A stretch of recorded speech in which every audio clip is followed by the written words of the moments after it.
सुप्रभात बच्चों, मैं आपकी हिंदी की अध्यापिका और आज हम हिंदी का पाठ 16 शुरू करने जा रहे हैं जिसका शीर्षक है अनेक शब्दों के लिए एक शब्द। ठीक है, चलिए शुरू करते हैं। पाठ 16 अनेक शब्दों या वाक्यांश है ना, के लिए एक शब्द। इसे अंग्रेजी में क्या कहेंगे बच्चों? One word substitution. ठीक है, वन वर्ड सब्स्टिट्यूशन इसको हम अंग्रेजी में कहेंगे। ठीक, चलिए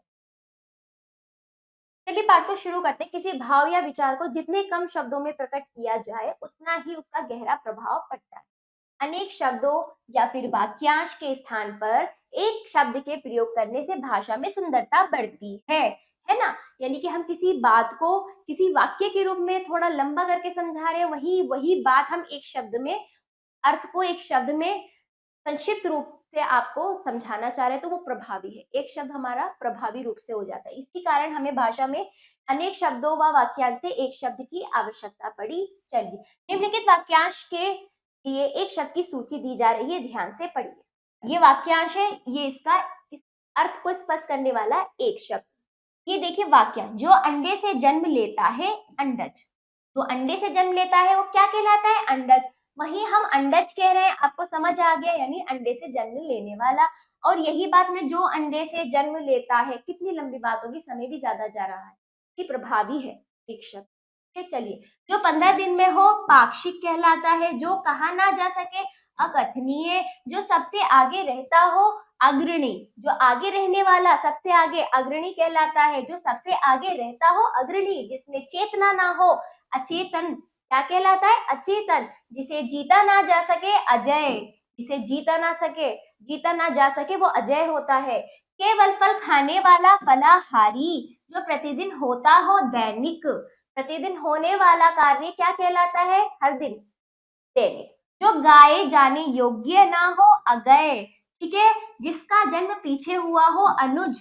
जिसकी उपमा ना की जा सके अनुपम। जो दिखाई नहीं ना देता हो अदृश्य। जो दिखाई नहीं देता अदृश्य। ठीक है, तो जो ना जाना गया हो अज्ञात। जो कम जानता है अल्पज्ञ। अभिनय करने वाला अभिनेता, है ना, अंग्रेजी में एक्टर भी कहते हैं। ठीक है, पति पत्नी का जोड़ दंपति। ठीक, गोद लिया हुआ पुत्र दत्तक। जो गोद लिया जाता है जिस बच्चे को, उसे क्या कहते हैं? दत्तक। झूठ बोलने वाला झूठा। जो कठिनाई से मिलता हो दुर्लभ। ठीक, अगला देखिए बच्चों, लड़की की लड़की नातिन। आगे वाक्यांश आगे देखिए बच्चों, मांस खाने वाला मांसाहारी। जो विधि के विरुद्ध हो अवैध, है ना। जो विधि यानी नियमों व विधि के विरुद्ध जो काम करा जाता है उसे अवैध कहते हैं। पूरे जीवन में आजीवन। पूरे जीवन में आजीवन। जिसकी प्रशंसा की जाए प्रशंसीय। कविता लिखने वाला कवि। आशा से बहुत अधिक आशातीत, है ना। जो कहा गया हो कथित। कविता रचने वाली स्त्री कवित्री। जो कुछ भी बोल ना सके गूंगा। जो देखने योग्य हो दर्शनीय। साथ पढ़ने वाला सहपाठी। जो चक्र को धारण करता हो चक्रधर। जो जन्म से अंधा हो जन्मांध, है ना। चित्र बनाने वाला चित्रकार। तीसरे महीने होने वाला त्रैमासिक।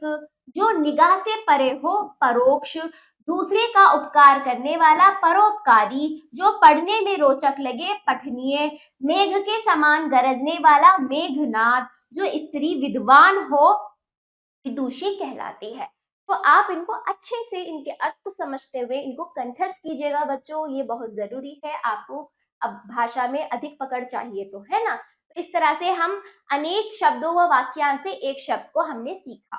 ठीक, चलिए एक बार पुनरावृत्ति कीजिए। वाक्यांश के लिए एक शब्द का प्रयोग हमारी भाषा को सुंदर और गहरा प्रभाव वाला बनाता है। भावों और विचारों को संक्षिप्त और सटीक शब्दों में व्यक्त करना भाषा की समृद्धता की पहचान है ना। चलिए आओ करें अभ्यास, सोचिए और बताइए, उत्तर दीजिए इन प्रश्नों के बोलकर। आप स्वयं देंगे। पहला, वाक्यांश का एक शब्द हमारी भाषा पर कैसा प्रभाव डालता है? दूसरा, भावों और विचारों को संक्षिप्त और सटीक शब्दों में व्यक्त करना किसकी पहचान है?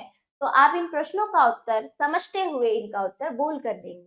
आ जाइए लिखित रूप में देख लीजिए। निम्नलिखित शब्दों का वाक्यांश लिखिए। ठीक है बच्चों, आपको इनका वाक्य, एक शब्द दिया गया है, आपको इसका क्या लिखना है, आपको इसका वाक्यांश लिखना है बच्चों। ठीक, जैसे देखिए दर्शनीय, दर्शनीय कौन सा है बताइए, दर्शनीय जो देखने योग्य हो वो दर्शनीय, तो इसका वाक्यांश ये हुआ, जो देखने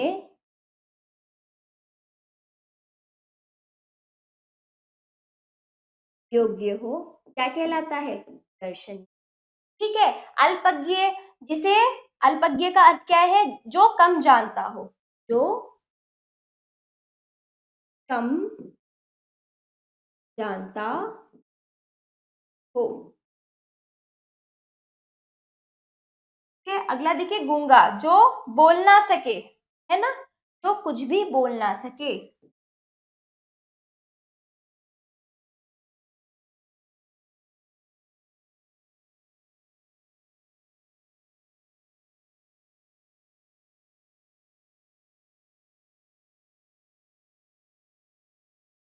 जो कुछ भी बोल ना सके। ठीक है बच्चों, बाकी दो आप स्वयं करेंगे।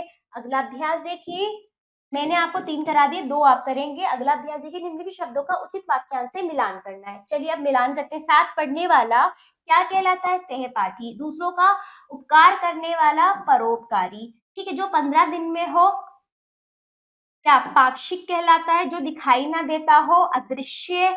जो स्त्री विद्वान हो, विदुषी। ठीक है, तो अगला अभ्यास देखिए, सही विकल्प पर सही का चिन्ह लगाकर रिक्त स्थान में लिखिए। तो पहला देखिए, मांस खाने वाले को क्या कहते हैं, मांसाहारी।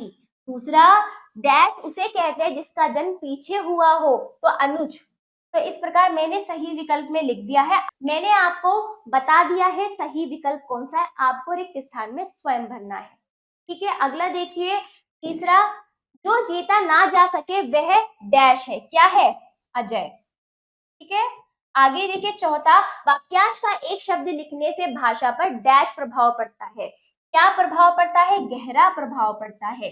अगला देखिए, एक शब्द के भाव को अनेक शब्दों में लिखने को डैश कहा जाता है, क्या कहा जाता है, एक शब्द के भाव को अनेक शब्दों में लिखने को वाक्यांश कहा जाता है। तो आपको मैंने सही विकल्प बता दिया, आप स्वयं इन सही रिक्त स्थानों पर लिखेंगे। इन रिक्त स्थानों में जैसे देखिए, मांस खाने वाले को मांसाहारी।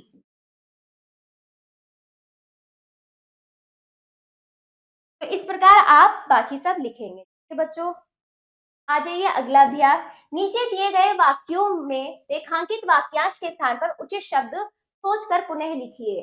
ठीक है, तो आपको यहाँ पर जैसे देखिए, दिनेश दूसरों का परोपकार करने वाला है, तो इसका एक शब्द क्या था, परोपकारी। तो आपको क्या लिखना था बच्चों, परोपकारी। नीचे दिए गए वाक्यांश में रेखांकित वाक्यांश के स्थान पर उचित शब्द सोचकर पुनः लिखिए। तो पहले तो आप इसको दोबारा लिखेंगे, दिनेश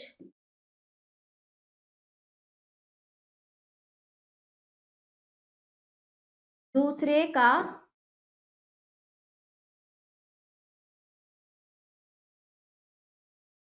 परोपकार करने वाला है।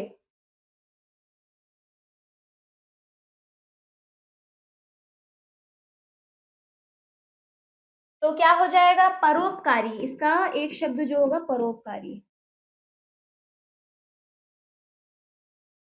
ठीक है, इस प्रकार आपको दोबारा लिख के इसका एक शब्द लिखना है। दूसरा देखिए बच्चों, प्रभात ने शिवम से कहा तू बहुत झूठा बोलने वाला है। तो आप इसको दोबारा लिखिए, प्रभात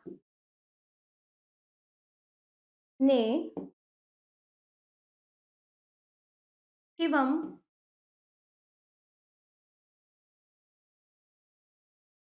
प्रभात ने शिवम कट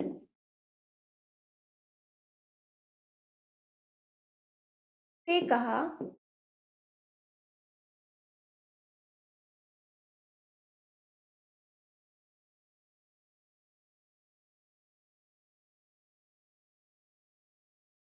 तू बहुत झूठ बोलने वाला है।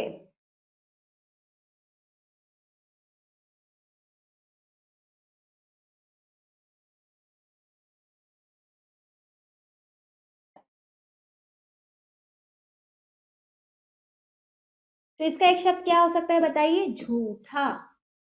तो इसको हम इस प्रकार भी बोल सकते थे, प्रभात ने श्याम से कहा तू बहुत झूठा है, बोलने वाला है के स्थान स्थान पर झूठा है लिख सकते हैं। ठीक है, तो बाकी इसी प्रकार 3 अभ्यास आप स्वयं करेंगे बच्चों। तो ये पाठ समाप्त हुआ। जो अभ्यास मैंने आपको दिया है वो आप स्वयं करने का प्रयास करें जिस तरह से मैंने समझाया है। बाकी आप उसको समझते हुए कंठस्थ कीजिएगा।